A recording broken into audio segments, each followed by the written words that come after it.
11:42 minutos, esto es Noticias Globovisión Internacionales. Vamos a revisar lo que tiene que ver con esta polémica reforma judicial en Israel y para eso nos acompaña Nacho Montes de Oca, analista internacional desde Argentina, para profundizar un poco más acerca de esto. Buenos días, Nacho, muchísimas gracias por acompañarnos hoy. ¿Qué tal? Buenos días, un gusto estar con ustedes.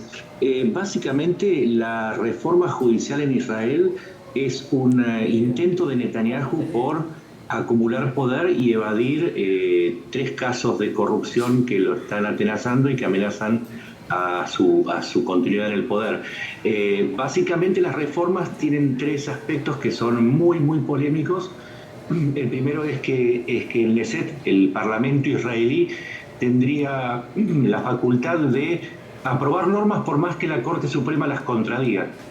La segunda reforma es el aumento del número de los integrantes de la Corte Suprema, que ahora tienen 15, agregarle 9 más, para que el Poder Ejecutivo domine el nombramiento de los nuevos jueces y por lo tanto el funcionamiento de la Corte Suprema.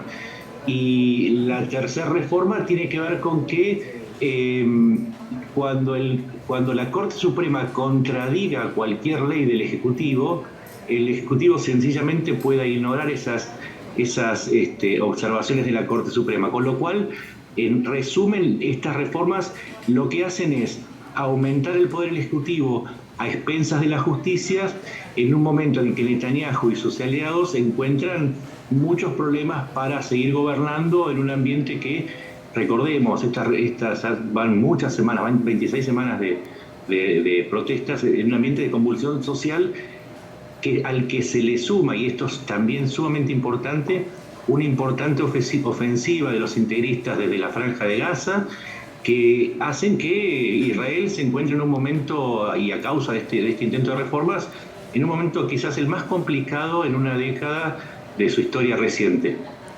Nacho, ¿y cómo podríamos entonces ver si esto podría debilitar o fortalecer el gobierno de Benjamín Netanyahu? Por un lado, podríamos decir que podría darle ciertas licencias para gobernar quizás más abiertamente, por lo que acabas de mencionar, pero por otro lado estamos viendo un importante rechazo de la sociedad israelí, que hemos estado viendo que además estas ya son consideradas una de las manifestaciones más multitudinarias en la historia del país.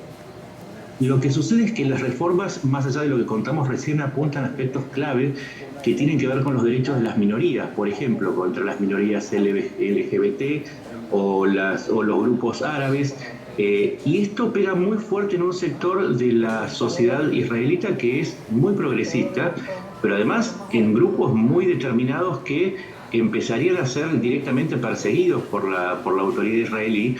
Y esto contribuye a que la disputa ya no sea solamente política, sino que en ciertos aspectos de supervivencia en estas agrupaciones que se verían afectadas por la protección que en este momento le da la Corte Suprema, pero que el Netanyahu quiere debilitar. Entonces, cuando Israel atraviesa, insisto, un escenario externo muy complicado, contribuye a que esta inestabilidad pueda derrapar en más protestas, en más violencia, y con esto definitivamente debilitarlo a Netanyahu en su intento por esquivar lo que dijimos antes. Es una cuestión personal.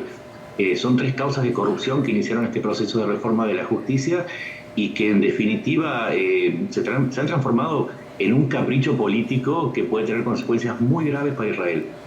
Entonces podríamos decir que Netanyahu se las está jugando, ¿no? Hemos estado viendo que está llevando o tratando de llevar a cabo esta reforma judicial, incluso a pesar del rechazo, estas investigaciones que están abiertas en su contra. ¿Y cuál será además ahora el proceso? Hemos estado viendo que lo que sucedió esta semana fue la primera lectura, pero entiendo que hay hasta el 31 de julio para poder avanzar en esto.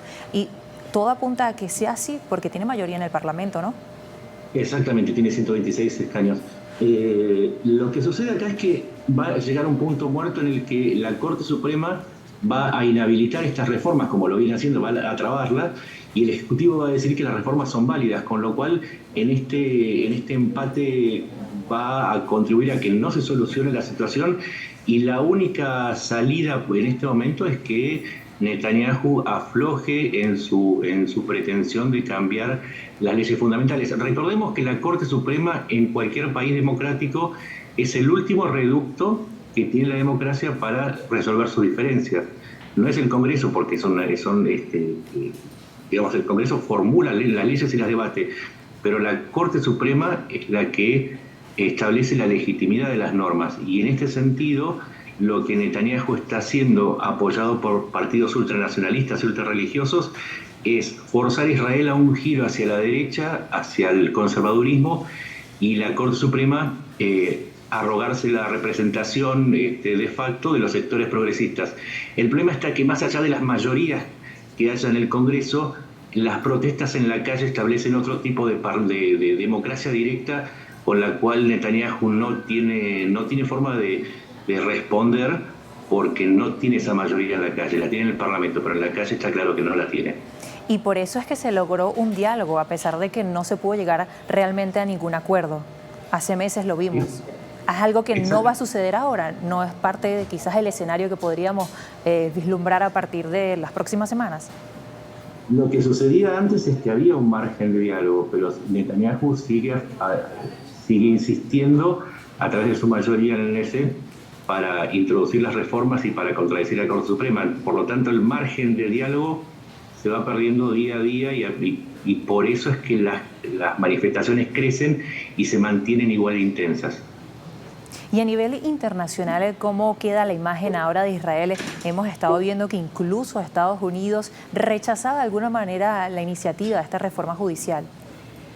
Sí, es que Estados Unidos considera a Israel un aliado clave en un momento muy importante en donde Rusia está estacionada en Siria, al norte de Israel, e Irán está alimentando a los grupos extremistas, los grupos terroristas que atacan a Israel. Si